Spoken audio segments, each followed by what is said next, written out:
Oleh karena itu, supaya kalian semua tidak lupa dan kita berkomitmen di ruangan ini, siapapun yang ada di ruangan ini, kita harus konsisten menyatakan bahwa setelah Jokowi berhenti tanggal 20, 2 hari atau 3 hari setelah itu, maka kita harus rame-rame datang ke KPK atau ke kepolisian mengingatkan aparat penegak hukum agar supaya segera melakukan penyelidikan terhadap keluarga Mulyono.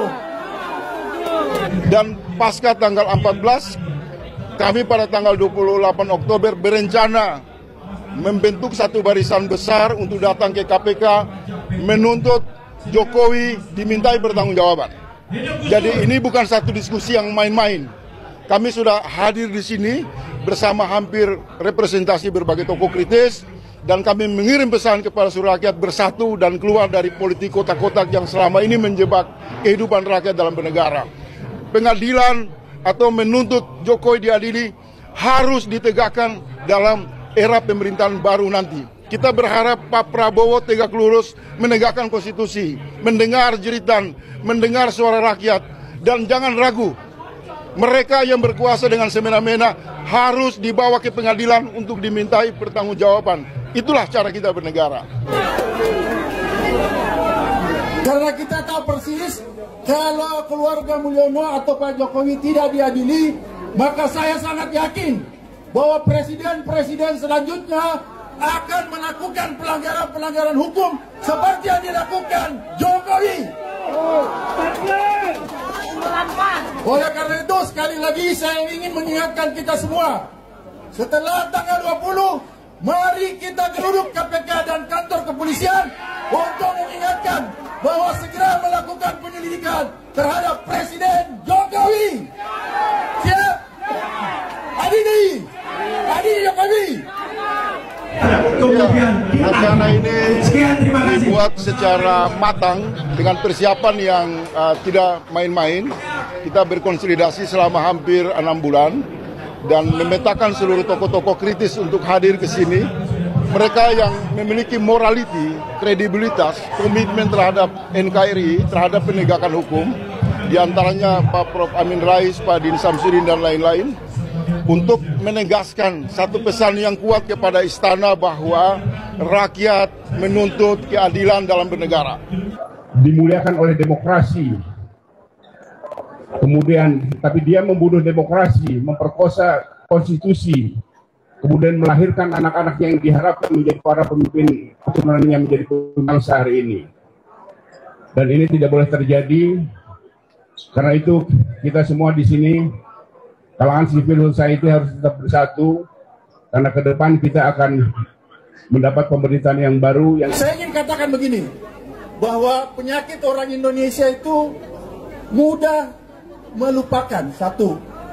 Kemudian kedua, mudah memaafkan. Oleh karena itu, saya khawatir bahwa setelah tanggal 20 nanti, ternyata kita semua yang ada di ruangan ini tiba-tiba lupa terhadap kejahatan yang dilakukan Jokowi. Jangan lupa ya. Skandal proyek yang terancam mangkrak, pelanggaran-pelanggaran HAM, juga berbagai kasus-kasus penunggangan terhadap infrastruktur partai politik, pemilu curang, dan yang paling puncak dari kejahatan Jokowi adalah mempersembahkan kejahatan dinasti politik yang sangat menentang moralitas bangsa, budaya bangsa, dan konstitusi kita dalam bernegara. Jadi sangat banyak, dan itu sudah diulas oleh para tokoh. Oleh sebab itu Pak Said Dido, Pak Amin Rais, Pak Din Samsudin, dan berbagai tokoh-tokoh dari berbagai aliran, kanan, kiri, atas, bawah, menyatukan hati. Tidak ada keraguan. Kita harus berdiri sebagai lokomotif untuk penegakan supremasi hukum. Jadi ini bukan satu diskusi biasa-biasa saja. Tapi kita ingin mengajak pada wilayah operasional politik moral untuk memastikan negara tidak boleh membiarkan satu keluarga berkuasa dengan semena-mena. Jadi saya bilang sama Bung Faisal, kasih tahu sama Al Jazeera besok, kalau misalnya acara ini tiba-tiba diintervensi oleh polisi, mudah-mudahan ada polisi di sini, atau preman, dan kemudian meminta acara ini dibubarkan seperti kemarin, maka bilang sama mereka bahwa kita tidak akan pernah mau bubar dan acara terus dilanjutkan. KPK itu kalau sampai membuat rakyat marah itu risikonya bisa panjang. Ya. Jadi sepanti-wanti saya jangan pernah memperkecil, mengecilkan, meremehkan kedaulatan rakyat. Saya pernah mengalami sendiri bagaimana waktu rakyat kelihatannya cuma innocent, kelihatannya bodoh, tapi bagaimana lautan manusia ya, di depan MPR itu ya, sehingga Pak Harto sampai waktu paginya langsung lengser ya. Nah kita tidak perlu seperti itulah ya. Ini Jokowi lebih kecil dari Bung Karno, lebih kecil skalanya dari Soeharto ya. Ya insya Allah 20 Oktober nanti Pak Prabowo dan Gibran tidak apa-apa, dilantik dulu. Setelah itu 21 Oktober kita akan gerakan rakyat untuk menjebol si Gibran tolol itu ya, si buku apa itu yang banyak kotor ya, serba pornografi ya, yang dipikir dia itu bukan negara kita, kemauan rakyat, keadilan nggak ada ya, tapi hanya maaf ya, pokoknya kita tahulah ya. Konsolidasi untuk menyeret, jangan pakai kata menyeret, membawa keluarga Mulyono ke meja hijau. Maka saya bilang sama Bung Faisal, sampaikan sama Al Jazeera ya, sama panitia-panitia lain bahwa karena kebetulan kemarin waktu tragedi di Kemang saya juga datang walaupun saya terlambat, dan saya melihat waktu selesai saya melihat para preman itu dibagi-bagikan duit dan di situ ada polisi.